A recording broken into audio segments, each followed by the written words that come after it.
राकेश टिकैत का आंदोलन फर्जी है, ये किसान आंदोलन फर्जी है, इसका शक पूरे देश में लोग कर ही रहे थे। अब उन्हीं के एक साथी भानु प्रताप, जो कि किसान नेता भी हैं, उन्होंने ये सीधे सीधे आरोप लगाया है कि राकेश टिकैत इस आंदोलन को कांग्रेस की फंडिंग के सहारे चला रहे हैं और जितने भी लोग यहाँ बैठे हैं उनको डेली 100-200 रुपए खाना पीना और शराब दी जाती है, जिसकी वजह से ये कुछ लोग यहाँ पर लंबे समय तक भी बैठे रहेंगे जब तक ये बीजेपी का विरोध करते रहेंगे। ये विरोध के नाम पर, सरकार के विरोध के नाम पर कांग्रेस की साजिश है। और आपको बताएं, ये भानु प्रताप सिंह जो किसान यूनियन के अध्यक्ष हैं, भारतीय किसान यूनियन भानु के, इनके अलावा कैप्टन अमरिंदर सिंह जो कि कांग्रेस के सीएम हैं, अब तो इस्तीफा दे दिया, और वहीं के एक विधायक, कांग्रेस के विधायक ने ये बताया था कि ये कांग्रेस फंडिंग कर रही है इस पूरे आंदोलन को। अब सवाल ये उठ रहा है कि जब कांग्रेस के लोग खुद ये बयान कर रहे हैं कि ये आंदोलन हमारा चलाया हुआ है, फिर जब किसान नेता ही खुद ये बोल रहे हैं कि ये जो भी कुछ है, ये जो है सारा का सारा एक षड्यंत्र है और ये फर्जीवाड़ा है, तब सवाल ये उठ रहा है कि इन लोगों को उठाया क्यों नहीं जा रहा, इनसे सड़क खाली क्यों नहीं कराई जा रही। असल में इनके पीछे कांग्रेस की सोची समझी रणनीति है। अभी तक ये किसानों के वेश में अपने कार्यकर्ताओं को बिठाए हुए थे। राकेश टिकैत जैसे, चंदूनी जैसे कुछ लोगों को इन्होंने आगे किया हुआ है कि यदि पुलिस बल प्रयोग करे तब आप ये रोना रो देना कि साहब देखो बीजेपी वालों ने हमें डंडा मारा। हमने देखा जिस तरह से हरियाणा के करनाल में हुआ कि वहां जैसे ही पुलिस ने बल प्रयोग किया, क्योंकि इनके हाथ में डंडे थे, रोड थी, छड़े थी, और ये जो है सारा कुछ कर रहे थे, और तभी जरा सा डंडा लगते ही इन्होंने हल्ला मचा दिया कि पुलिस ने हमें मारा और अब तो मुआवजा दिलाओ, सरकारी नौकरी लगाओ।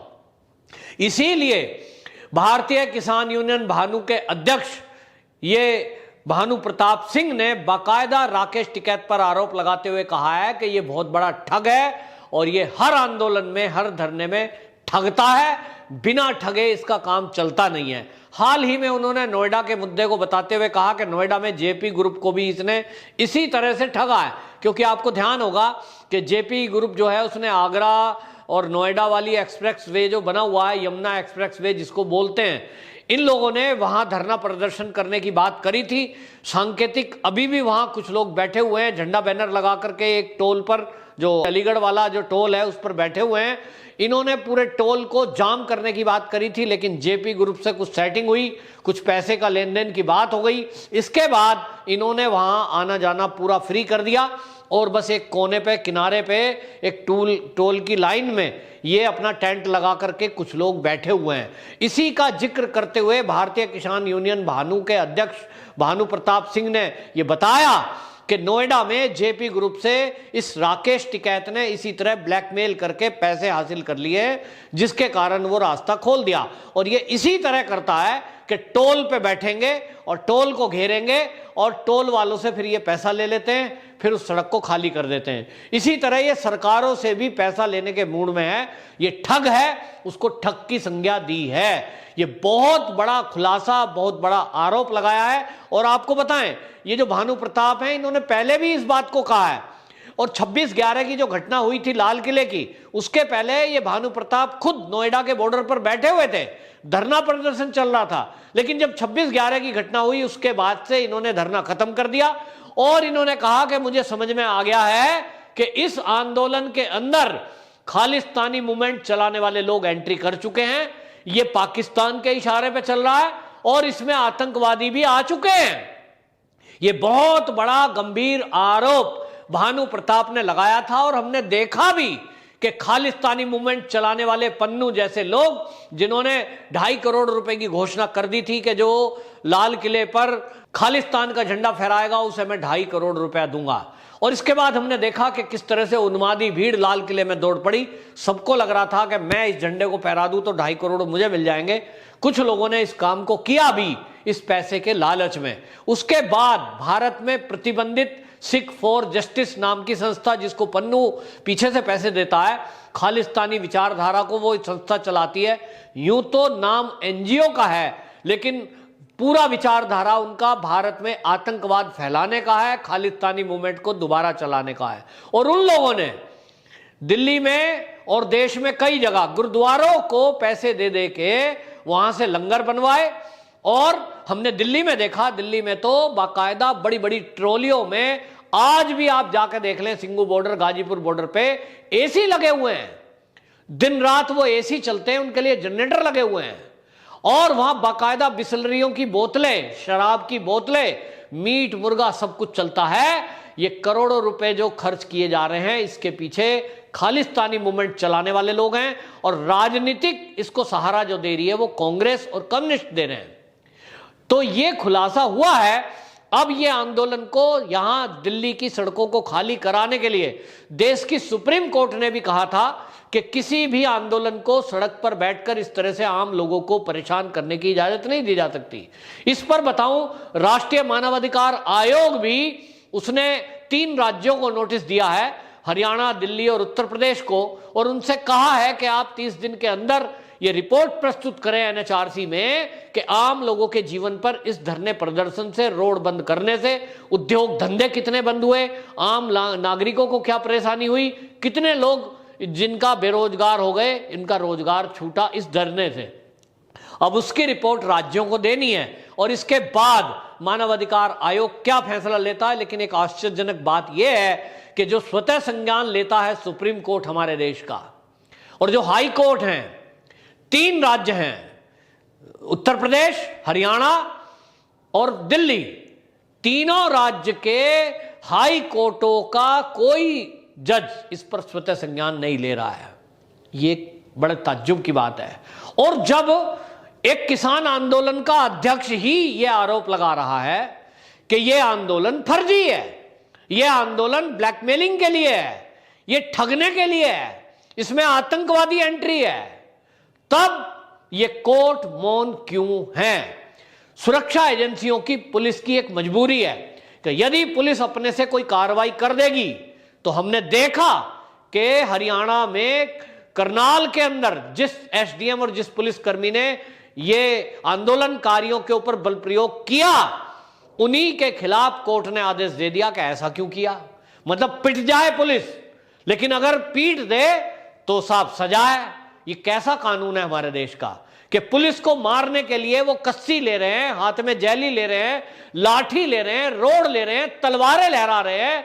पुलिस मरे तो मरे, लेकिन अगर पुलिस बदले में, बचाव में एक डंडा भी किसी के मार दे तो कोर्ट नोटिस दे देता है, पुलिस को सस्पेंड करो, उन्हें जेल में डालो। तो क्या इस देश में भीड़ तंत्र चलेगा कि जो भीड़ ले आएगा उसके लिए सड़क जाम हो जाएगी, उसको कोई कुछ नहीं कहेगा। और कोई एक आदमी अगर धरना देने के लिए दिल्ली के जंतर मंतर पे भी चाहे, उसको अनुमति नहीं मिलती, उसकी परमिशन नहीं है। पिछले दिनों एक देशभक्तों की टोली, जिसमें कि बहुत बड़े वकील है अश्वनी उपाध्याय, उन्होंने बाकायदा जनसंख्या के लिए, नियंत्रण के लिए, कानून के लिए, कानून परिवर्तन के लिए दिल्ली के जंतर मंतर पर परमिशन मांगी, उनको परमिशन नहीं मिली और उसके बाद केस दर्ज हुआ उनके ऊपर, उनको जेल हो गई। बहुत सारे राष्ट्रभक्तों को जेल में डाल दिया गया, परमिशन नहीं थी साहब। क्यों आए?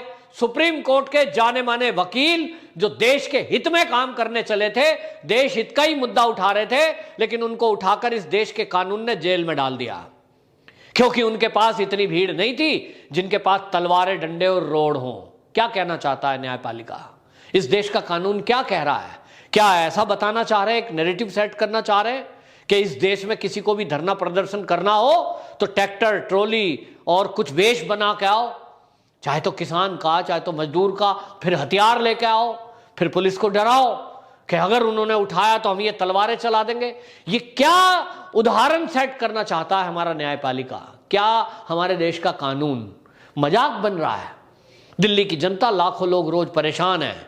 और जब आज की स्थिति में जब कांग्रेस के इतने बड़े लीडर जो कि सीएम है, वो कैप्टन अमरिंदर सिंह, जिन्होंने इस्तीफा दे दिया और वो कांग्रेस के अंदर रहते हुए ये बयानबाजी कर रहे हैं कि ये जो किसान आंदोलन चल रहा है इसके पीछे पाकिस्तान है और उसके पीछे चीन है, तब क्या चाहिए इस देश की सुरक्षा एजेंसियों को?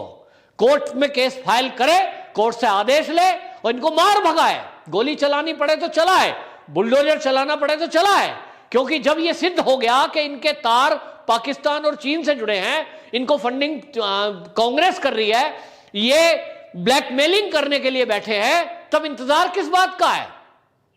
इस देश में यह सब हो रहा है, यह बहुत भयंकर हो रहा है, और इसलिए यह जरूरी है कि यह किसान आंदोलन जो फर्जीवाड़ा चल रहा है, इस पर सख्ती से सरकार कुछ करे, कुछ एक्शन ले। तो आपको बताएं कि इन्होंने जो भानु प्रताप हैं, इन्होंने बाकायदा कहा है कि ये सड़कों पे जो बैठे हैं, इन्होंने पक्के मकान बना रखे हैं। आप गाजीपुर बॉर्डर तो मैं रोज निकलता हूं, देखते हैं कि वहां क्या कर रखा है। बाकायदा ऊपर तो पन्नी है, नीचे उन्होंने टीन शेड लगा रखी है, बाकायदा तख्तों के ऊपर गद्दे पड़े हुए हैं, टीवी भी लगा हुआ है, जनरेटर चल रहा है, बिजली पानी सब दिल्ली की सरकार ने दिया हुआ है शायद। और इसलिए ये सारा आंदोलन, क्या जरूरत है? घर घूम आओ, 10-12 दिन घर घूम आते हैं, उसके बाद किसान है साहब खाली हैं, अब आके यहाँ लेट लेते हैं। यहाँ डेली फ्री की दारू, फ्री का खाना और 100 रुपए रोज का मिल रहा है, जैसा कि भानु जी बता रहे हैं।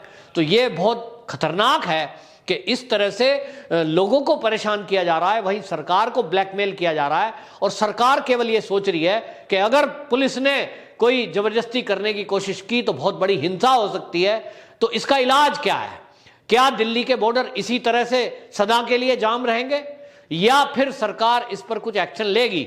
हालांकि सरकार के तरफ से जो ऐसा इशारा आता है वो ये कि 2022 का उत्तर प्रदेश का चुनाव इन लोगों ने टारगेट किया हुआ है कि किसी तरह बीजेपी का विरोध के नाम पर पंजाब में हम देख रहे हैं कि बीजेपी के कैंडिडेटों का, बीजेपी के नेताओं का ये लोग विरोध कर रहे हैं, जो खालिस्तानी सोच के लोग हैं।